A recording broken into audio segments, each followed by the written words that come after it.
Buhay tekniko. Yeah. Buhay tekniko. Yeah. Buhay tekniko. Yeah. Buhay tekniko! Good morning guys, magandang araw. Muli ito ang inyong buhay tekniko, si Sir Aaron. So nandito po ako ngayon sa barangay Magsaysay, Siniloan, Laguna upang puntahan po ang mga ilang beneficiary ho na nakatanggap ng net tunnel po. Mula po yun sa Copia Project sa pangunguna po ni Dr. Lee. Nandito po ang team monitoring team. Ano daw? Monitoring team. Ano po? So kasama ko po si Sir Jonard, Sir Gani, Sir Jonard. Yan po, shout out ang ating isang vlogger ho. Si Sir Jason, si Sir Carlo Reyes, si paring Ronwald. Sino pa? Siyempre, ang mga farmer na pupuntahan natin kasama ko din natin. Isa na doon is Glenda. Yan po. So guys, tara, samahan niyo kami.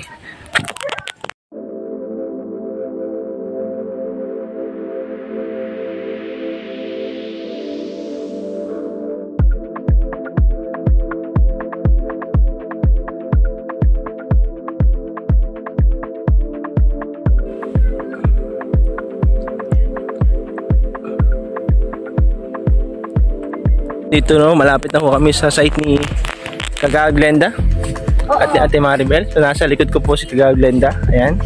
Sige. Kaway naman po dyan Kagawad. Iyan. At mga ilang minuto na lang po nandun na kami sa kanyang farm kung saan si Kagawad Glenda po ay isa sa mga aktibong masisipag na magsasaka ho dito sa barangay Magsaysay. Ano? Siya rin po ay pangulo ng Ubagos. Tama po ba Kagawad? Siya po ay former president po ng Macopa din ano. So dahil po sa pagiging aktibo niya, ang mga programa ho ng Department of Agriculture ay nagiging beneficiary ho siya doon. So dahil doon, ito po, ayun. Nakita nyo ho yun.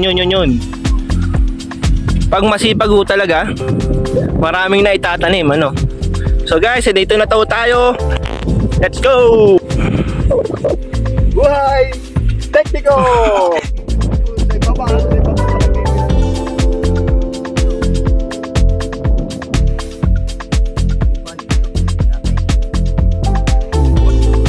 So guys, nito na kami sa area nila. Si Kagawad Glenda rin po ay isang beneficiaryo na nabigyan ho din ng PCA ng niyog. Ano po? So dwarf. So ito pong nasa akin likod. Ayan. Ito. Yan. So malaki na ho siya. Kaso ang problema, parang iba ho ay may tama. Pero tingin ko po yun dahil sa hangin, napapaspas ho.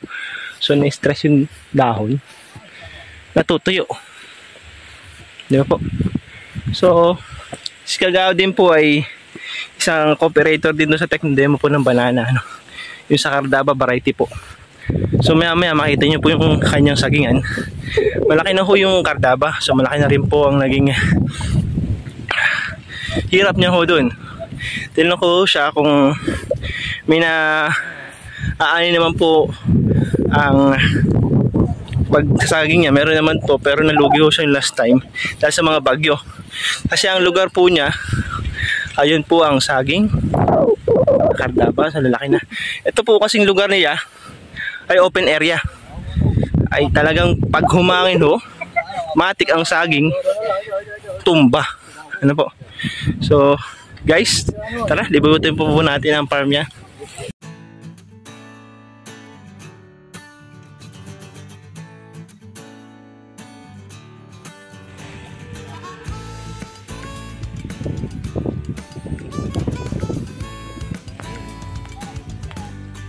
Ito po. Guys, nandito ho si Pangulong Maribel Saino ho. Siya po ang Pangulo ng Macopa, Magsaysay Coconut Farmers Association po. Ayun po. Yan, si ate. So siya po ngayon nagagawa ng plat para ho dun sa tunnel type project po ng Copia. So ayan po ang dalawa. Yan. So dito sa Magsaysay talaga ang kinabubuhay po ng mga tao dito ay maggulay. Magtanim ho ng mga fruit trees kasi kung hindi ho sila magtatanim, wala silang kikitain. Tama po baga? Oh, yes po.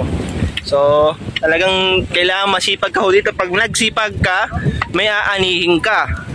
Samantalang dito lang po sa kaliwa ko, ito po ang tunnel type na ginawa ni Kagawad Glenda. Ayun, kasama po ni Jason. Yan, shout out to Kagawad Glenda ulit. Ayan, so maganda na ho. May tanim na ho. May sibol na daw guys, may sibol na. Tingnan natin guys, tara. Sige sir, lalagyan ko yan mamaya. Yes. Tama po kayo dyan ate.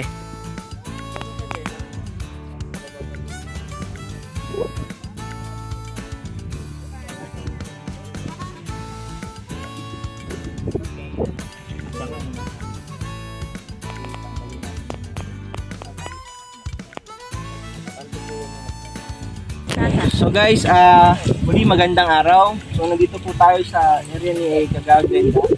So ito po ang naging bunga ng kanyang paghihirap.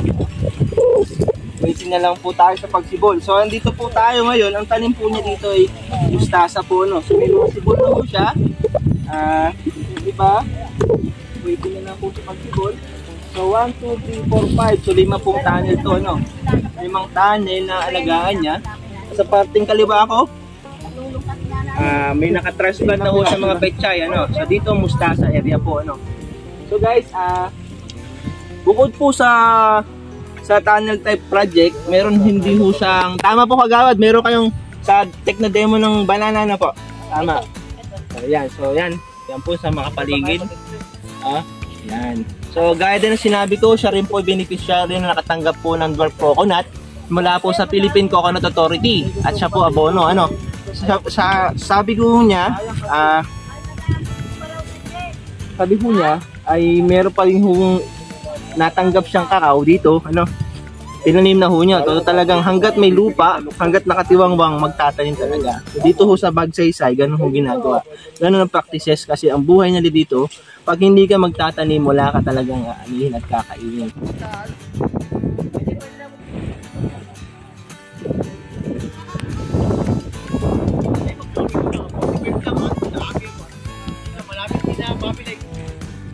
Wala to.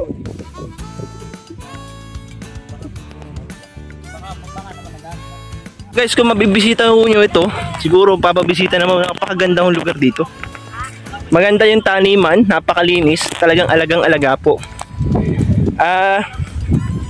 So ako po yung natutuwa dahil talagang maaasahan po sila pagdating sa mga binibigay na programa ho. Hindi ho nila sinasayang.